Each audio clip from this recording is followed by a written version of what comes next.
अभी हम हमारा नेक्स्ट चैप्टर 4 पुष्प की अभिलाषा उसके बारे में सीखेंगे।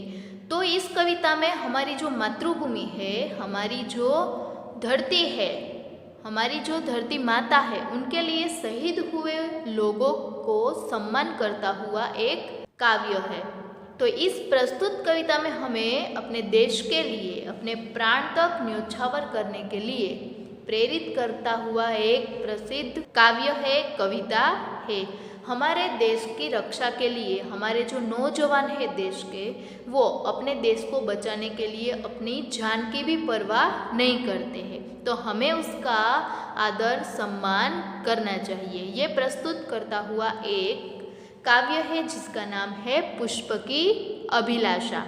पुष्प यानी फूल। हमें उन लोगों को फूलों से सम्मान करना चाहिए। हम शब्दार्थ देखते हैं। शब्दार्थ में हमारा पहला शब्दार्थ चाह यानी इच्छा, सम्राट, राजा, भाग्य, किस्मत, पथ यानी रास्ता, फिर है गुंथा, पिरोया, हरि उसका भगवान, इठलाऊ यानी इतराऊ, शीश यानी सिर। तो ये जो पहले शब्दार्थ है वो आपको अच्छी तरह से सीखने हैं, पढ़ने हैं, फिर कविता को समझना है। तो चलो अब हम कविता समझते हैं। तो पुष्प की अभिलाषा नामक कविता के कवि है श्री माखनलाल चतुर्वेदी। उसने इस कविता की रचना की है। पुष्प की अभिलाषा कविता का मूल उद्देश्य क्या है? वो है कि हमारे मन में देशभक्ति की भावना जागृत करना। कवि ने एक एक फूल के माध्यम से देशवासियों को यह बताना चाहा है कि मातृभूमि की रक्षा करने वाले जो शहीद है, शहीद वीरों को हमारे समाज में स्थान मिलना चाहिए, उसका सम्मान होना चाहिए। पुष्प की जो सुंदरता है, जो सुगंध है, वो प्रत्येक लोगों को आकर्षित करती आई है। लोग अपने प्रिय को रिझाने के लिए फूलों को माला में गूंथकर उपहार में देते हैं। जब हमारे कोई प्रिय व्यक्ति होते हैं तो हम उन्हें फूल देकर उनका सम्मान करते हैं। तो हमारे प्रिय व्यक्ति को देने के लिए हम जैसे पुष्प देकर उसका सम्मान करते हैं, उसी तरह हमें भी हमारे देश की रक्षा करने वाले जो नौजवान हैं, जो शहीद हुए हैं, उन्हें भी हमें फूलों की माला, पुष्पगुच्छ या फूल देकर हमें उसका सम्मान आदर करना चाहिए। तो अभी यहाँ पे हमें पहले कविता का गायन करते हैं। चाह नहीं मैं सुरबाला के गहनों में गूंथा जाऊं, चाह नहीं प्रेमी माला में बिंद प्यारी को ललचाऊं। तो काव्य पंक्ति में ये कहा गया है कि चाह यानी इच्छा, सुरबाला के गहनों में गूंथा जाऊं, चाह नहीं प्रेमी माला में बिंद प्यारी को ललचाऊं। अभी इस काव्य पंक्ति में ये बोला गया है कि भाई हमारे कोई प्रिय है, प्रियजन है, तो उनके गहनों में गूंथा जाए, वो एक इच्छा है। किसकी? पुष्प की, फूल की। और चाह नहीं प्रेमी माला में बिंद प्यारी को ललचाऊं। उस पुष्प की इच्छा यही नहीं है कि वो कोई सुरबाला है तो उसकी माला में, उसके गहनों में गूंथा जाए। कोई प्रेमी है तो वो माला में गूंथा जाए, उसकी वह इच्छा नहीं है। दूसरी काव्य पंक्ति है, चाह नहीं सम्राटों के शव पर है हरि डाला जाऊं, चाह नहीं मैं देवों के सिर पर चढ़ूं भाग्य पर इठलाऊं। काव्य पंक्ति में ये बताया गया है कि भाई मुझे ये भी इच्छा नहीं है कि मैं कोई सम्राट के शव पर चढ़ा जाऊं या हरि यानी भगवान को चढ़ा जाऊं। मेरी इच्छा ये भी नहीं है कि मैं देवों के सिर पर चढ़ूँ, यानी मुझे भगवान के सिर पर चढ़ाया जाए। मुझे ये भी पसंद नहीं है, मेरी इच्छा नहीं है।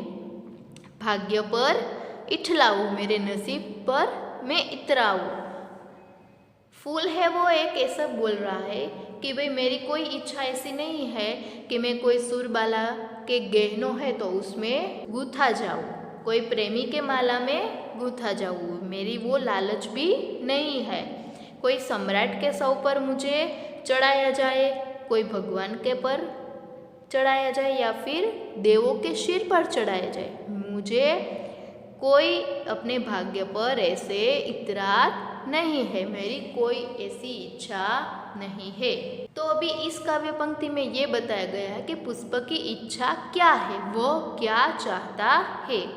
मुझे तोड़ लेना वनमाली, उस पथ पर देना तुम फेंक, मातृभूमि पर शीश चढ़ाने जिस पथ जाए वीर अनेक।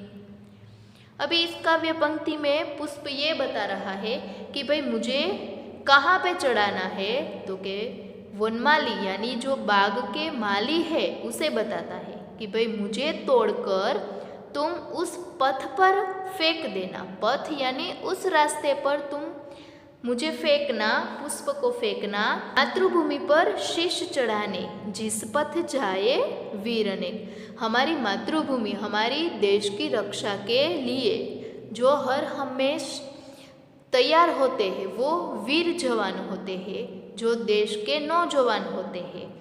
उसके पथ पर मुझे चढ़ाना, उसके पथ पर मुझे डालना, नहीं कि मुझे कोई फूलों की माला हो, कोई गहने हो या कोई भगवान को शीर चढ़ाना हो। मेरी कोई ऐसी इच्छा नहीं है, पर मेरी आखिरी इच्छा ये है कि वनमाली तुम मुझे वन से नीचे से फूलों को तोड़कर जो नौजवान है उसके रास्ते में, उसके पथ पर, उसके रास्ते पर मुझे फेंक देना, मुझे चढ़ाना।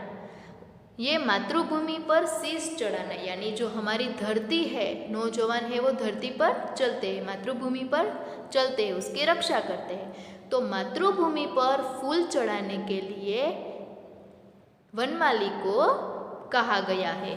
मातृभूमि की रक्षा के लिए जाते हुए जो वीर जवान है उनका सम्मान करने के लिए उसके पथ पर फूल चढ़ाने को, फूल फेंकने को, फूल डालने को वनमाली को कवि कहते हैं। तो इस कविता से हमें ये सीख मिलती है कि भाई फूल है वो एकदम कोमल और सुगंधित देने वाला, अच्छा सुंदर दिखने वाला फूल है, फिर भी वह क्या इच्छा रखता है, से कठिन राहों में बिछ जाना चाहता है। वो एक कठिन राह में, कठिन रास्ता हो वहाँ पे बिछ जाना चाहता है। मातृभूमि के लिए वो बलिदान देने वाले लोगों को दर्शन कर पाए और वो इन फूलों के नीचे आकर स्वयं को वो धन्य कर लेना चाहता है। वो फूल ऐसी इच्छा रखता है कि वो उसके नौजवानों के पैर के नीचे आ जाए तो वो एक धन्य हो जाएंगे। अपनी मातृभूमि एवं देश के प्रति देशभक्ति की समर्पित भावना प्रकट करता हुआ ये एक प्रसिद्ध श्री माखनलाल चतुर्वेदी ने इस कविता में देशभक्ति की प्रेरणा हमें अच्छी तरह से समझाई है। तो हमें इस कविता का अच्छी तरह से गायन करना है, तो फिर से एक बार गायन करते हैं। चाह नहीं मैं सुरबाला के गहनों में गूथा जाऊँ, चाह नहीं प्रेमी माला में बिंद प्यारी को ललचाऊँ, चाह नहीं सम्राटों के सौ पर है हरी डाला जाऊँ, चाह नहीं मैं देवों के सिर पर चढ़ूँ भाग्य पर इठलाऊँ। मुझे तोड़ लेना वनमाली, उस पथ पर देना तुम फेंक, मातृभूमि पर शीश चढ़ाने जिस पथ जाए वीर अनेक। तो इस कविता का आपको अच्छी तरह से गायन करना है और समझना है। पुष्प की अभिलाषा नामक जो कविता है उसको सीखने के बाद, उसका गायन करने के बाद अब हम स्वाध्याय करते हैं। प्रश्न नंबर 1 है विकल्प चाह नहीं प्रेमी ब्लैंक में, चोटी, जाड़ी या माला, तो आएगा माला। ख चाह नहीं सम्राटों के शव, मातृभूमि पर शीश चढ़ाने। प्रश्न नंबर 2 है, निम्नलिखित प्रश्न के उत्तर मौखिक में देना है। पहला, पुष्प क्या करके भाग्य पर इठलाना नहीं चाहता? पुष्प देवताओं के सिर पर चढ़कर अपने भाग्य पर इठलाना नहीं चाहता। ख पुष्प वनमाली से क्या कह रहा है? पुष्प वनमाली से ये कह रहा है कि उस पथ पर तुम बिखेर दो, तुम फेंक दो, डाल दो, जिस पथ पर वीर सैनिक अपनी मातृभूमि की रक्षा के लिए अपना आत्म बलिदान करने जा रहा है, वहाँ पे डाल दो, उस पथ पर बिखेर दो। इस कविता के कवि का नाम बताओ। क्या था? श्री माखनलाल चतुर्वेदी। अभी यहाँ पे लिखित प्रश्न है। पहला प्रश्न, पुष्प किसके गहनों में नहीं गुथा जाना चाहता? आंसर, उत्तर आएगा सुरबाला के गहनों में गुथा नहीं जाना चाहता। ख है, पुष्प किसे ललचाना नहीं चाहता? जवाब, पुष्प प्रेमी की माला में गूंथकर प्यारी प्रेमिका को ललचाना नहीं चाहता।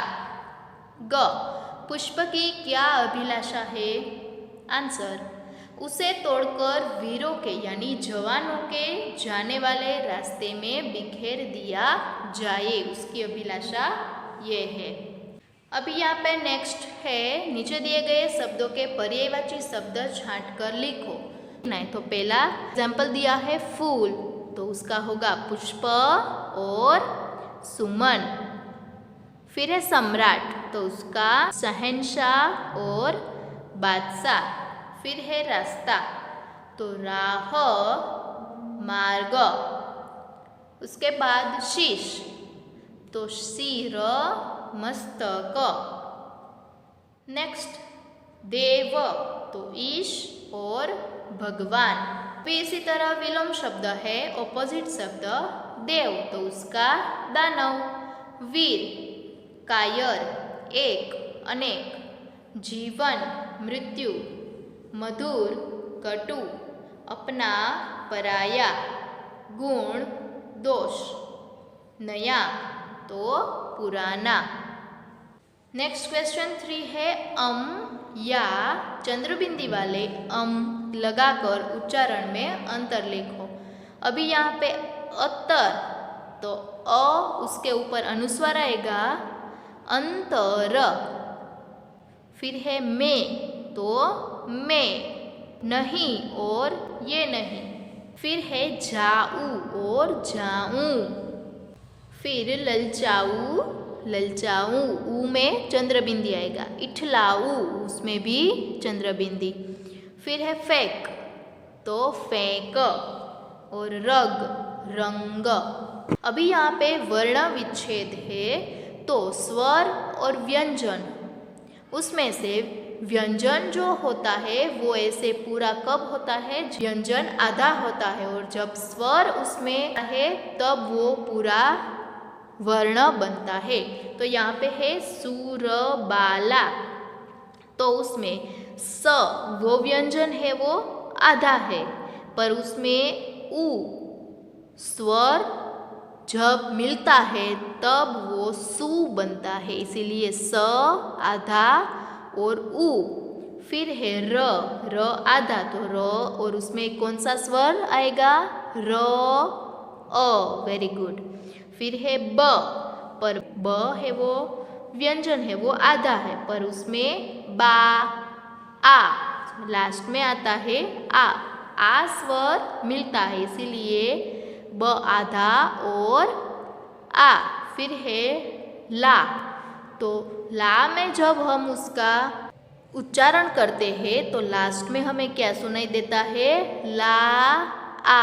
Very good. तो ल और आ जब मिलता है तो ला बनता है, इसलिए ल आधा और आ पूरा। इसी तरह हमें दिए गए हैं उसका वर्ण विच्छेद करना है। तो पहले हमें सम्राट, तो स आधा और पीछे क्या आता है? अ, तो स और अ।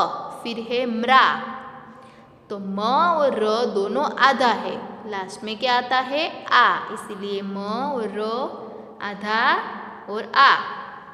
ट पीछे हमें क्या सुनाई देता है ट अ, वेरी गुड। तो ट आधा और स्वर आता है अ। इसी तरह इठलाऊ, तो ई तो स्वर है ही, व्यंजन नहीं है। फिर है ठ, तो ठ में पीछे कौन सा स्वर आता है अ, तो ठ आधा और अ। फिर ला, ल और आ और ऊ तो स्वर ही है। फिर है मातृभूमि, तो माँ, तो म और आ, इसीलिए म आधा आ। तृ, तो आधा र आधा और ऊ। फिर है भू, तो भ और ऊ, वो बड़ा वाला ऊ है, इसीलिए भ और ऊ। मी, मी म ई, इसलिए म आधा और ई छोटी वाली मात्रा। अब है भाग्य, तो भा, इसमें पीछे क्या आता है आ, इसलिए भ और आ। व्यंजन है वो सभी में आधा ही लिखना है। ज्ञ, पर ग और य वो दोनों मिले हुए हैं, जॉइंट है, इसीलिए ग आधा ही है, तो हमें आधा ही लिखना है। फिर है य आधा और अ, इसीलिए भ आ ग य अ। तो ये जो वर्ण विच्छेद है वो आपको अच्छी तरह से पहले समझना है, फिर समझ के लिखना है।